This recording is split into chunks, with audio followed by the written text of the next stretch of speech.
school. I've always been into beauty. I've always wanted to look good, whether it was with the face, with the clothes. So what I normally do is I actually do a combination of creams and liquids, because the creams actually hide discolorations, for instance, under the eyes, but yet the liquids will give it a very natural, clean finish. And then I finish with a mineral powder.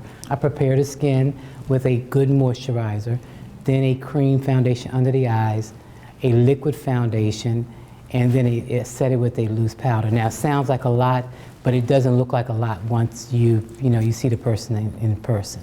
Eyebrows are very important, so I will make sure the eyebrows are very well manicured. Then a good liner, a good mascara that's very nutritious for the eyelashes that will not take them out. And then we cheat a little bit and we'll add a lash or two, just because a lot of times the lashes are so important as to bringing the eyes out that a lot of times, you want to add a very little small accent of a lash. Then, I'm a master at contouring. I love contouring because that is the one feature that will lift the face and make the face appear 10 years younger, but it has to be properly done. Along the jawline, under the chin, along here, underneath the cheekbone area. All that helps to lift the face so that it appears to be, takes 10 years off of you. Contouring is actually sculpting the face with color. Is taking and a highlight brings things forward. Anything dark makes things recede, makes things appear darker. And when you contour, you usually are contouring, you're creating dark hollows under the cheekbone. You're creating you're accentuating the jawline and under the chin. And what that does is helps to lift and push this area up to make the neck appear longer. My little trick that I use is I do it with foundation. Because when you do it with foundation, what happens is that it looks more natural when you set it with powder. Whereas if you foundation, powder, and then you go back in and you try to contour, then it looks like you tried to create it. Whereas if you do it with foundation and then set it, then it looks more natural. Now, when it comes to the lip, the new trend is the gloss, and no liner. But you have to, cheat it a little bit by finding a color that's very natural to the lip, the person's natural lip tone, or a color that's going to match the lip gloss that you're going to apply. And then you blend that pencil in with a brush, powder over it, then apply the gloss. And the reason being is because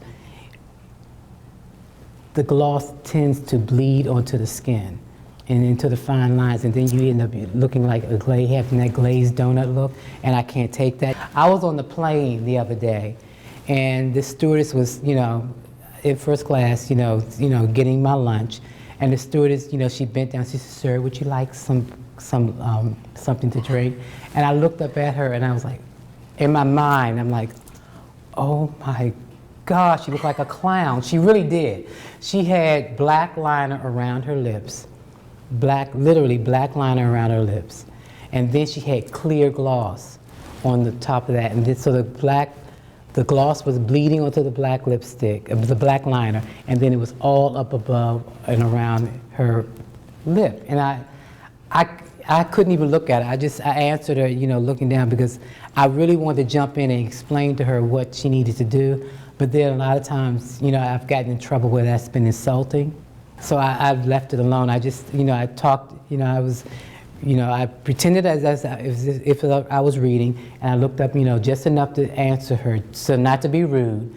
And then I told her what I wanted, but I didn't want to bother her. And that was a 3-hour flight. Afro-American makeup tends to be different because the skin is thicker, which means that it is richer and can take more color than Caucasian skin, which is it's thinner, and you don't need to apply as much. The emphasis should really be on a little contouring in the inner corners of the eyes, in here, around the eyes, and around the nose area here. And then what I'll normally do is, if I need to, then I'll apply some liquid foundation, and then I use a very light dusting of a mineral setting powder. With Afro-American skin, it can take a little more abuse, meaning that you can apply more and it's more forgiving because the skin tends to absorb the makeup.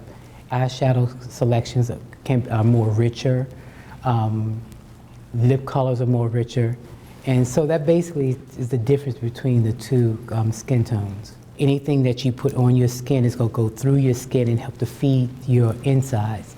So my whole thing has been gearing towards natural beauty and healthy beauty.